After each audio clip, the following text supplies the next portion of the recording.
Iran's chief negotiator Mohammad Bagher Ghalibaf was unequivocal on Iranian state TV overnight. It is impossible for others to pass through the Strait of Hormuz while we cannot. Yesterday, Iran opened the strait. Today, it is closed again. 3 days until the ceasefire expires on Wednesday, April 22nd.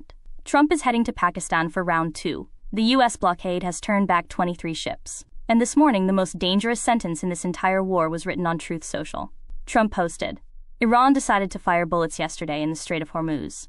A total violation of our ceasefire agreement. We're offering a very fair and reasonable deal, and I hope they take it because, if they don't, the United States is going to knock out every single power plant and every single bridge in Iran. No more Mr. Nice Guy. No more Mr. Nice Guy."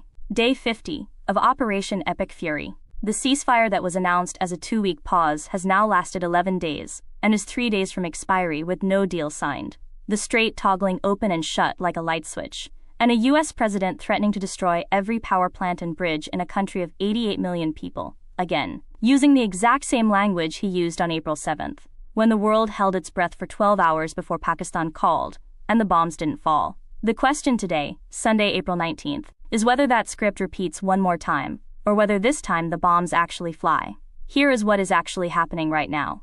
Iran's IRGC naval forces posted on Telegram Saturday that the Strait of Hormuz blockade was being reimposed, and that, approaching the Strait of Hormuz will be considered cooperation with the enemy, and any offending vessel will be targeted. That is not a warning. That is a fire order issued publicly against any commercial vessel that tries to transit the world's most important shipping lane. The 150 tankers still at anchor south of the strait have now been told in writing that approaching the waterway makes them a legitimate military target. Top U.S. officials, Defense Secretary Pete Hegseth, CIA Director John Ratcliffe, and Chairman of the Joint Chiefs Dan Kane, were seen arriving at the White House on Saturday as negotiations approached a critical juncture. When those 3 officials walk into the White House together on a weekend, it means the president is being presented with military options, not diplomatic frameworks.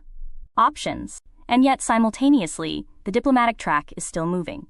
Iran said it is reviewing new U.S. proposals after talks with Pakistan's Army Chief Field Marshal Asim Munir, who arrived in Tehran for direct consultations with Iranian officials. U.S. officials said Trump's negotiating team, Vance, Witkoff, and Kushner, continued making calls and exchanging draft proposals through Pakistani mediators over the weekend. Trump said his representatives were going to Pakistan for negotiations on Monday evening.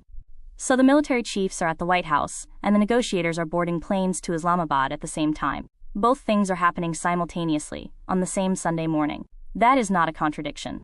That is maximum pressure diplomacy.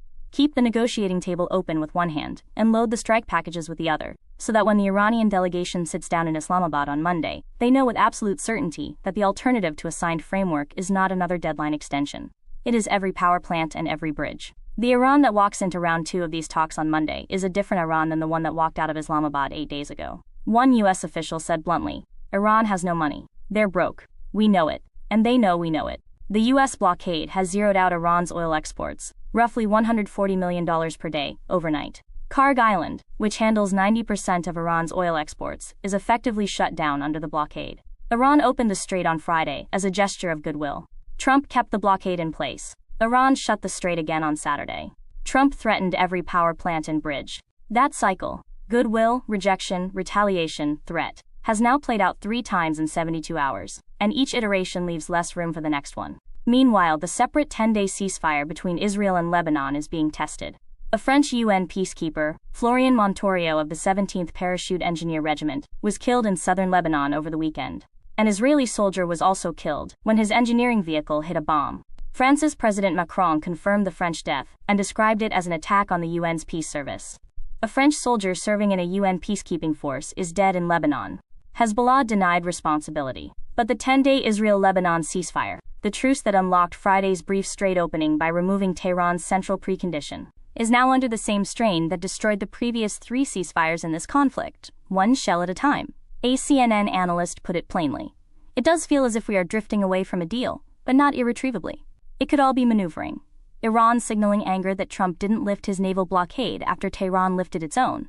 Maneuvering. That word is doing enormous work right now. Everything Iran has done in the last 72 hours.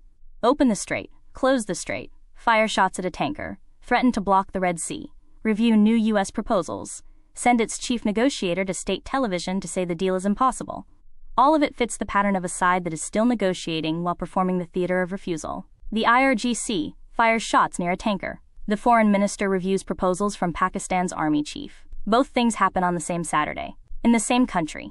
By the same government. The ceasefire expires Wednesday. Round 2 of talks is expected Monday in Islamabad, with no date confirmed and no venue locked. U.S. officials and sources familiar with the mediation cautioned that a deal is not guaranteed given the substantial differences between the two sides. A Pakistani official said, "Let's wait and see if we can get a deal. We are hopeful, and accordingly trying to push with both sides." 3 carrier strike groups in the theater. Defense Secretary at the White House, on a Sunday. Negotiators boarding planes to Islamabad. The strait closed again. A French peacekeeper dead in Lebanon. The blockade costing Iran $140 million a day. The ceasefire 3 days from expiry. And Trump posting, "No more Mr. Nice Guy" at the country whose civilian infrastructure he has threatened to destroy twice in 11 days. This is day 50. The nice way, or the hard way. Monday's talks, or Wednesday's bombs. The same choice that has been on the table since April 7th, and the same 3 days of history that will determine whether what happened in the Middle East from February 28 to April 22, 2026, is remembered as a war that ended at a table in Islamabad, or a war that paused, threatened, and then resumed on a Wednesday morning when a ceasefire clock hit 0. Drop your answer. Does Monday produce a framework, or does Wednesday produce fire?